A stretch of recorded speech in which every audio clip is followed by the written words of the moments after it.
Good morning, all of you. Myself, Mohit Sharma of class 10. I dedicate the biography of Mahatma Gandhi and Lal Bahadur Shastri. दोस्तों, हम लोग एक आजाद भारत में सांस लेते आ रहे हैं, क्योंकि अंग्रेजों से हमको एक आज़ादी 15 अगस्त 1947 को मिली थी और इस देश को आज़ाद कराने के लिए ना जाने कितने लोगों ने अपने जीवन को ही निछावर कर दिया। हालांकि यहाँ पर आज़ादी के लिए लड़ने वाले खासकर दो अलग अलग विचारधाराओं में बट गए, जिनमें से वो थे जो आज़ादी को अपने ताकत और दम पर छीनना चाहते थे, और दूसरी तरफ वो लोग थे जो शांतिपूर्वक अहिंसा के मार्ग पर चलकर आज़ादी को हासिल करना चाहते थे।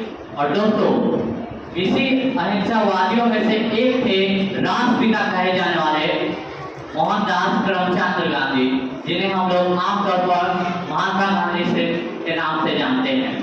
तो दोस्तों, गांधी जी एक ऐसे भारतीय इतिहास का एक ऐसे व्यक्ति है जिन्होंने राष्ट्र के हित के लिए अपने अंतिम सांस तक लड़ाई की, और इन्हीं की वजह से आजाद वीरों की वजह से 15 अगस्त 1947 को हमारा देश आजाद हो गया। तो आज की इस बीच में मैं बात करूंगा भारत के लोकप्रिय लोगों में से महात्मा गांधी के जीवन के बारे में, उनके बारे में जानने की कोशिश करेंगे आखिर कैसे महात्मा गांधी ने शांतिपूर्वक अहिंसा के मार्ग पर चलकर पूरे अंग्रेजी हुकूमत को हिलाकर रख दिया। तो दोस्तों, इस कहानी की शुरुआत होती है 2 अक्टूबर 1869 को, जिस दिन हमारे राष्ट्रपिता के जन्म हुए। इनका जन्म गुजरात राज्य के पोरबंदर शहर में हुआ है। इनके पिता का नाम करमचंद गांधी और माता का नाम पुतलीबाई। भले दोस्तों महात्मा गांधी का जन्म पोरबंदर शहर में हुआ, लेकिन इनका जन्म के 2 साल बाद ही इनका पूरा परिवार राजकोट में रहने लगा।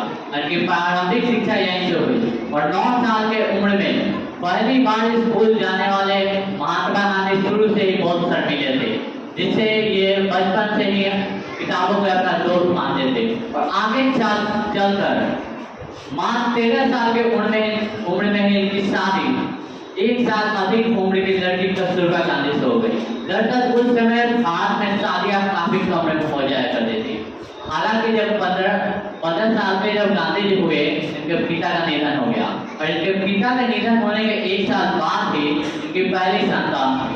लेकिन दुर्भाग्यवश इस बच्चे के जन्म होने के थोड़े देर के बाद उसका मृत्यु हो गया। इस प्रकार मानव गांधी जी के ऊपर दुखों का पहाड़ टूट पड़ा, और अब इस कठिन परिस्थितियों में भी महात्मा गांधी ने खुद को संभाला और फिर 1887 में अहमदाबाद में अपने हाई स्कूल की शिक्षा पूरी की, और आगे चलकर कॉलेज की पढ़ाई करने के बाद महादेव देवी जोशी के सहयोग से लंदन में लॉ की पढ़ाई करने गए, और 1888 में दूसरी बार पिता बने। और इनकी मां नहीं चाहती थी कि ये अपने परिवार को छोड़कर कहीं दूर जाए। इस तरह लेकिन महात्मा गांधी ने अपने मां को समझाया और 4 सितंबर 1888 को पढ़ाई करने के लिए लंदन चले गए, और 1891 में महात्मा गांधी ने अपनी पूरी पढ़ाई कर फिर अपने वतन भारत वापस आ गए। लेकिन दोस्तों, विदेश में पढ़ाई करने के बावजूद भी महात्मा गांधी को भारत में नौकरी के लिए काफी भागी दौड़ी करनी पड़ी, और फिर 1893 में दादा अब्दुल्ला एंड कंपनी में भारतीय कंपनी में इन्हें जॉब मिली, लेकिन जॉब के लिए इन्हें साउथ अफ्रीका भी जाना पड़ा। और दोस्तों, महात्मा गांधी के सभी कठिन समयों में से सबसे कठिन समय साउथ अफ्रीका में बीता, क्योंकि उन्हें वहाँ पर भेदभाव की सामना बहुत करना पड़ा। हालांकि इस भेदभाव ने महात्मा गांधी को उस काबिल उस सक्षम बना दिया थी कि वो किसी भी आंदोलन और लड़ाई के लिए अंजाम देने के लिए तैयार रहते थे। और यूं तो दोस्तों, महात्मा गांधी को 1 साल के लिए साउथ अफ्रीका भेजा गया था, लेकिन महात्मा गांधी ने वहाँ पर उपस्थित भारतीयों और वहाँ पर के जनता को अपने खुद की हक दिलाने के लिए वहाँ पर अगले 20 साल तक लड़ाई की, और उसी तरह उन्होंने नाटाल इंडियन कांग्रेस की स्थापना की।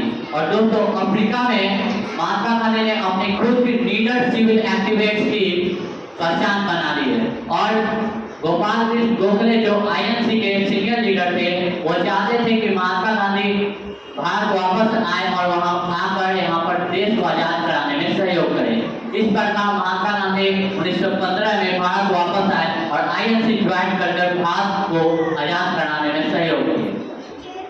इस प्रकार कुछ ही साल में भारत के लोगों के महात्मा गांधी बहुत चहेते बन गए।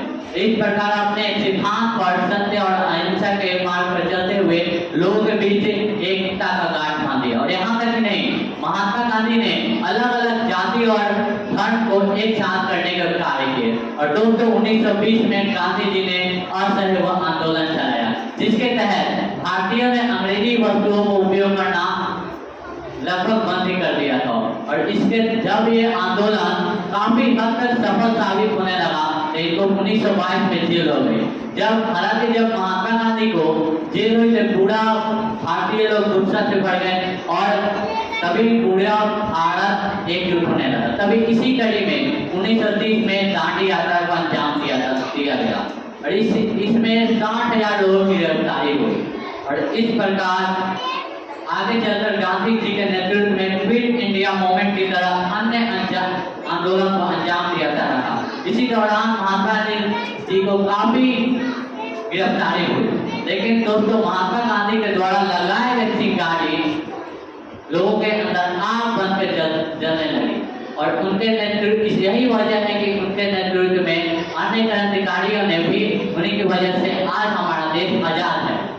और हालांकि देश के अंदर आजादी का जश्न चल ही रहा था कि 30 जनवरी 1948 को गॉडसे के द्वारा गोली मार के महात्मा गांधी की हत्या कर दी गई।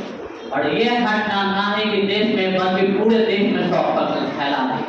हालांकि 15 नवंबर 1949 को गांधी जी के हत्यारे नाथूराम गॉडसे को फांसी दे दी गई। और दोस्तों अंत में मैं यही कहना चाहता हूँ कि गांधी जी जब तक जीवित रहे वो हर चीज सत्य और अहिंसा से जवाब मांगते थे। भले वो हमारे बीच नहीं है, लेकिन उनकी सिद्धांत और सीख पूरी दुनिया मानती है। थैंक यू, जय हिंद, जय भारत।